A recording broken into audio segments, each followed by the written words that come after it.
From JBS Studios in Greater New York, this is the JBS News Update with Teisha Bader. I'm Teisha Bader with the JBS News Update for Monday, June the 24th, 2019. The White House on Saturday released a document detailing the financial part of its highly anticipated peace plan for Israel and the Palestinians. Peace to Prosperity, the economic plan, a new vision for the Palestinian people, was published 3 days ahead of the Bahrain conference, where the plan will be presented and discussed.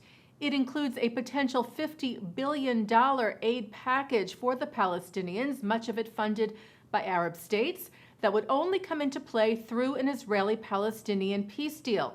The document states, if implemented, Peace to Prosperity will empower the Palestinian people to build the society that they have aspired to establish for generations. With the support of the international community, this vision is within reach. Ultimately, however, the power to unlock it lies in the hands of the Palestinian people. Only through peace can the Palestinians achieve prosperity.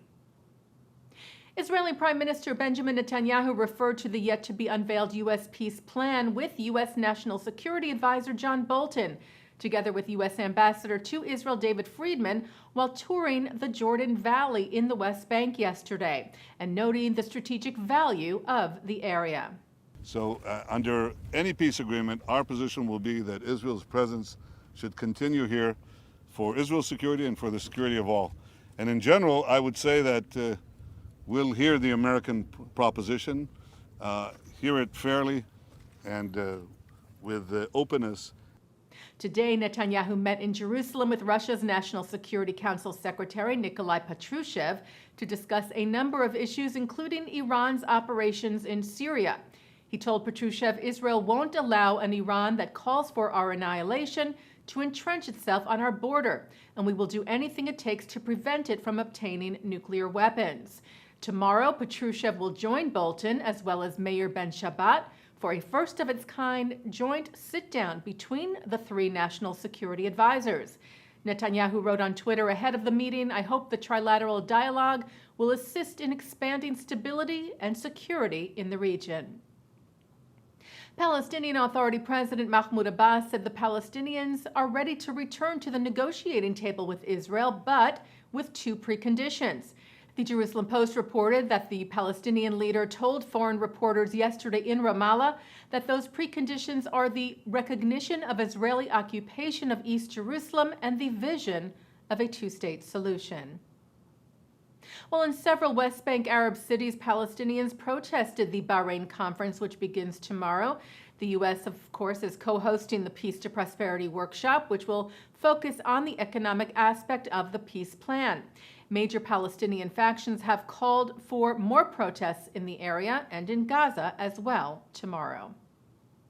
And 9 fires were sparked in southern Israel today by incendiary devices launched from Gaza. Israeli firefighters were working to bring them under control.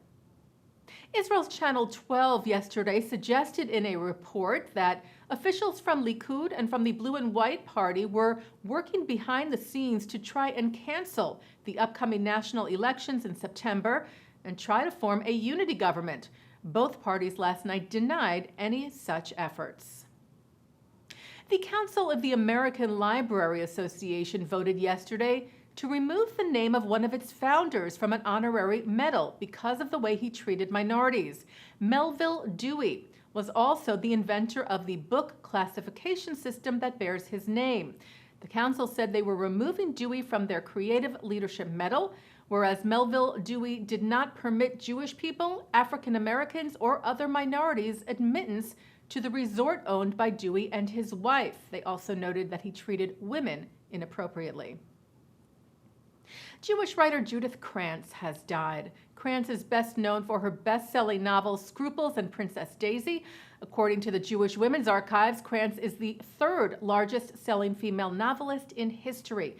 She died Saturday at her home in Bel Air. She was 91. Rhythmic gymnast Linoy Ashram had a victorious weekend. The Israeli athlete took home 2 gold and 2 silver medals at the European Games in Minsk. The 20-year-old is a favorite heading into the 2020 Summer Olympic Games in Tokyo.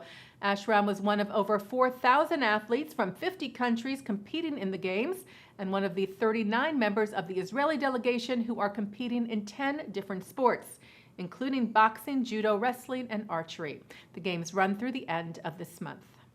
Taking a look now at our programming for tonight on JBS from Monday, June the 24th at 7 o'clock, it's The Wisdom of Dr. Ruth. At 7:30, it's a new Jewish Cinematheque with filmmaker Boaz Yehonatan Yaakov, who talks about his new film, Redemption. At 8, author Tova Mervis talks about her memoir, The Book of Separation. At 9, Mark Golub sits down with the leader of Klal, Brad Hirschfield, on L'chaim. And at 10, the barefoot Contessa Ina Garten speaks at the 92nd Street Y. And coming up right after this newscast, it's Innovation Israel. And that's the JBS News Update from Monday, June the 24th, 2019. I'm Teisha Bader.